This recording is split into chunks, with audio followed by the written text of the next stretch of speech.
And sorry for the last-minute changes in chaos. I know that many of you tonight were probably expecting Smark guys and said, oh, good. It's Phil's final wrestling commentary show before WrestleMania. His third and final, surprise host is going to be here. It's going to be a hype night. We're going to have wrestling commentary and all kinds of fun stuff. Phil's going to unpack more WWE cards. Right? Everyone got all excited. And then all of a sudden, last minute, sadly, we had some bad news.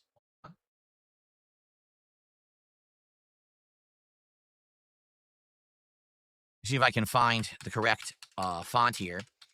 We had some bad news during my stream of Blueprints earlier today, which was quite fun, and I was actually having a great time with the game for the record, and I hope that you'll check out the videos, and there will be more gameplay of Blueprints moving forward. It's a roguelike puzzle game, which is very unique. Think of a roguelike puzzle game. Has there ever been one like this before? Probably not. It's actually an original, which is rare these days to get something that's original. You know what I mean? So, I don't think this is the right font. I think there's another one. Let me go down here. I got word that my host couldn't make it, that there was a big emergency going on. And because of that, there was no way they were going to be able to make the show. And I thought about, well, I could do the show solo. But honestly, number one, being that it was a last-minute thing, I just found out about this maybe an hour before the end of my earlier stream. So it wasn't like I was going to be able to give people a big notice. You know what I mean? It was definitely going to be feeling like a last-minute notice deal, which I don't think many people were going to be too happy about. That's number one. Number two, I don't know how many people were going to like a solo show regardless. I'd done 2 solo Smart Guy shows about a month ago. And, diminishing returns. The first episode, people were kind of shocked that it was solo. But then the second episode, people were like, we don't really like it. They like the fact that I'm doing co-op commentary. So I talked to, the person, and they said they can do next week for sure. For sure. And I thought about it, and I was like, well, there is one more week of wrestling content before WrestleMania. WrestleMania is not this week, it's the week after. Okay? So basically, I can't get my hair today to do anything I want. Look at it. It will not stop sticking up right here. It just sticks right up. It won't do nothing, right? So anyway, I thought about it, and I was like, all right, so here's the deal. If I delay Smart Guys a whole week, right, what'll happen is we can talk about the final week of coverage of wrestling. I don't know how important it's going to be because, for example, it seems like next week, this coming, SmackDown tomorrow night and then Raw on Monday is filler. It really does feel like it's all filler. Like we already know pretty much all the matches for WrestleMania have been determined. They were all announced over the last week. These title matches and everything that are going to happen. So, in this regard, I don't know how much more, commentary will be added or having the extra week if it really matters, wrestling-wise. But I definitely think it's better to delay it a week and do it next Thursday night, all right, as the last piece of content before my longer weekend, because I actually have Friday and Saturday off of next week. So have it be the final piece of content I do before my weekend break, and then, come back on the day after WrestleMania, so that would be Monday, and on that day, do a super show where I cover, all of WrestleMania, what I liked, what I didn't like, have guests. I've already confirmed that at least one, if not more, of my guest hosts are going to be on my Smart Guy Super Show that Monday to add their 2 cents into what they thought about WrestleMania. So it's going to be a good show. Anyway, better to delay and still do it than do a half-assed show tonight with just me, right? And the truth is, it's fine. We didn't have to do Smart Guys tonight. We have more than enough stuff to do. And I started thinking, what can I do as an impromptu stream in place? Well, I don't want to do Minecraft, so I'm doing Minecraft tomorrow. I already did Blueprints earlier today. I don't want to do more of that tonight. I'm doing Street Fighter tomorrow night, so that's out. We just did Call of Duty last night, so I'm checking off all the boxes. Atomfall we just played, and I don't want to do a narrative-based playthrough. People will miss it and complain. Same thing with Disco Elysium, because Disco Elysium is doing well because there's a small group of people who've been showing up and supporting it. I don't want to do an impromptu stream where they can't make it, and now the whole stream's a flop. So basically, I'm like, as we're going through everything, I'm like, well, there's 2 things we could do. Number one, we could play Schedule 1, which I played during my birthday marathon, but only for a little bit over an hour. We didn't get too far into it. We basically just got to the first part where you're open world doing all the selling and setting up your business and all of that, and then we ran out of time. So maybe, right, we could do that, or we could just chill. We could just have a late night chill stream. So those are our 2 options. If you just want to hang out tonight and talk, we can do that, or we can play Schedule 1. Like, I'm down for either. It doesn't really matter to me, but I hope that if you're going to be here to chill, that we have stuff to talk about, rather than me just kind of like sitting here with nothing to do, okay? Also, We had 2 packs of cards that were lined up for tonight's Smark guys. Okay, these are the WWE Topps Chrome cards. All right, and these were the ones that we had set up that we were going to unpack if we hit support goals tonight. Well, now I'm not doing it, so obviously that sucks. I have a whole other box saved up for the WrestleMania show.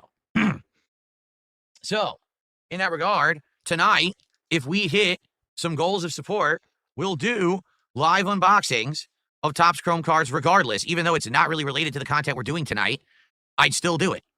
And keep in mind, one of these packs has the rare chase card in it. The actual good-looking rare card that's numbered and may actually be worth something. Okay?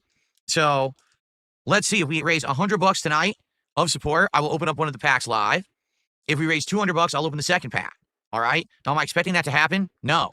Because this is an impromptu kind of stream. I'll be honest, I don't even know if I'm going to get any support tonight. Because we don't even know who's going to show up. You know, no one was really planning on a Schedule 1 stream or a chill stream tonight. So, there's not much that can be done in that regard. All right? This is definitely a kind of off-the-cuff, on-the-fly session. Let's see how tonight goes. Let's see what you guys want to do. Schedule 1 is here to play if you so choose. If not, we can just hang out. I'm kind of down for whatever tonight. In fact, there's an update for Schedule 1 right now, so let's do it. All right, we start off tonight with Final Fighter 87 doing a $2 super chat, our first contribution of the night. Phil, what did you think of the Elena trailer? These trailers are pretty worthless, I'm not going to lie. They don't show anything that's like from in-game anything. It's a pre-rendered FMV that isn't even representative of what that character is going to look like when you play them in a game. For example, the same thing for all these DLC characters, you know, Mai, Shiranui, and everything. You couldn't figure a damn thing out about the character by watching the trailer.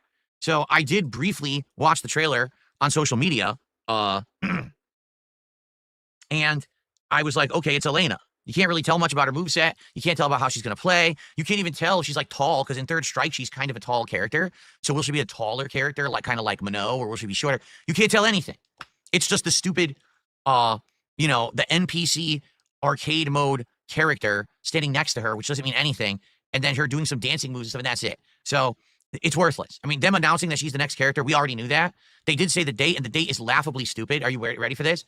Elena, the final Season 2 DLC character for Street Fighter 6, comes out on June 5th, the launch day of the Switch 2. Do you think anyone is going to give 2 flying fucks about Elena in Street Fighter 6 when the Switch 2 is releasing and everyone's going to want to see people unboxing, hooking it up, playing games on it, and playing Mario Kart World? You know, the actual new game that's happening that day? No one's going to give a shit about Elena. So, pretty stupid release timing, in my opinion. They could have had her come out a few days early. They could have had her come out a few days later. Instead, they're literally coinciding it with the release. So, very stupid. And to be honest, that's the last thing I'll be doing on that day. You know, I realized that I did actually say I was going to play with all the DLC characters in Street Fighter 6. I have so far, but this season, right? This season, I played with Bison, I played with Terry Bogard, and I played with Mai. Overall, I really liked Mai, actually, when I used her. I thought she was a great character, but we never even went back to her. And now, I don't know. Like I would like to maybe try Elena, but I don't know if I'm going to care. I'm going to probably be too busy with the Switch 2 and other stuff, because the release timing is stupid. And then here's the thing. I very well could wait a few days to use her, but the FGC is so stupid that they literally exposed the entire meta of the game within hours of it being out. So the moment she's out, you're going to have people, here's all the meta we already figured out. Here's all her top strategies, all her top combos. So if you're not playing from day one, moment one with this character, you literally won't be able to hang. This character will be either worthless or everyone dominating with her within a week, and you'll just be left in the dust, because that's how the FGC is. They're a bunch of morons who ruin their own games for no reason at all. They're just stupid idiots for sharing, tech. I don't get it. So, yeah, so, I don't know. I'm not really pumped for the release of Elena because of the way they're doing this. They never should have had that been on June 5th. That's the stupidest move they could have possibly done, in my opinion. Nasty Mandy did a $5 super chat. Schedule 1, what a beautiful night to ruin lives and communities. There you go, Nasty Mandy. Yes, I figured that's like the one game that I can fit in tonight that doesn't really affect the rest of my schedule. No one would be disappointed if I played it tonight, because it's not like they're missing out on anything. That's an ongoing playthrough or whatever. So yes, if that's what people want tonight, we'll do it. If not, we could just do a chill stream too, where we talk and hang out. It's totally up to you guys. I'm curious what people would like to do. If we're not going to do the game, I'll take the cover off my chair so that the neon green stops blinding you, So let's see what happens. Let's see what you guys want. We'll give it a couple minutes here, and then we'll see if we come to a determination. Thank you, Nasty Mandy, for the super chat.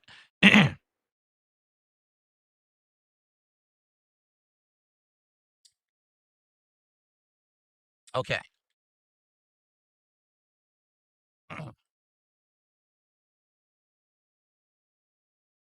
So what do you guys want to do?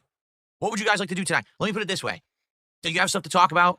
You want to tag me in chat? We want to have some discussion and hang out? I'm down for that. If not, if you want me to boot up Schedule 1 and we play that, I'm down for that. So let's see how it goes. Bronto did a $2 super chat. Why do you want to control how everyone plays Street Fighter 6? I don't want to control how they play Street Fighter 6. I don't. It has nothing to do with controlling how people are playing. It's spoiling the game. Like literally spoiling a competitive game, that the fun of the game is exploring and learning how to play the game for yourself competitively, because that's a measure of skill. But that measure of skill has been completely destroyed and eliminated from the FGC because they all just spoil the meta within days. They are actual morons. Actual stupid idiots. There's no other explanation for it. Because when I proposed this and I said, why would they do it? Is it for personal gain? Is it for clickbait? Is it for money? I was told, no, there's literally no views and no money. So you do it for no reason. You do it because you're actually an idiot. Like, how do you not understand that actually exposing all of the competitive information about a competitive game so early before anyone actually gets their hands on the game and tries to play for themselves is in itself ruining the competitive nature of the game? It's absolute dunce level stuff.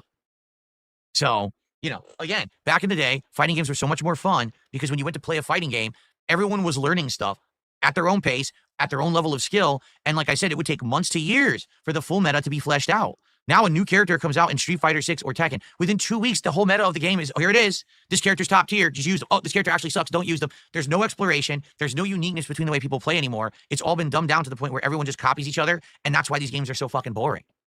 And it didn't used to be like that. It did not.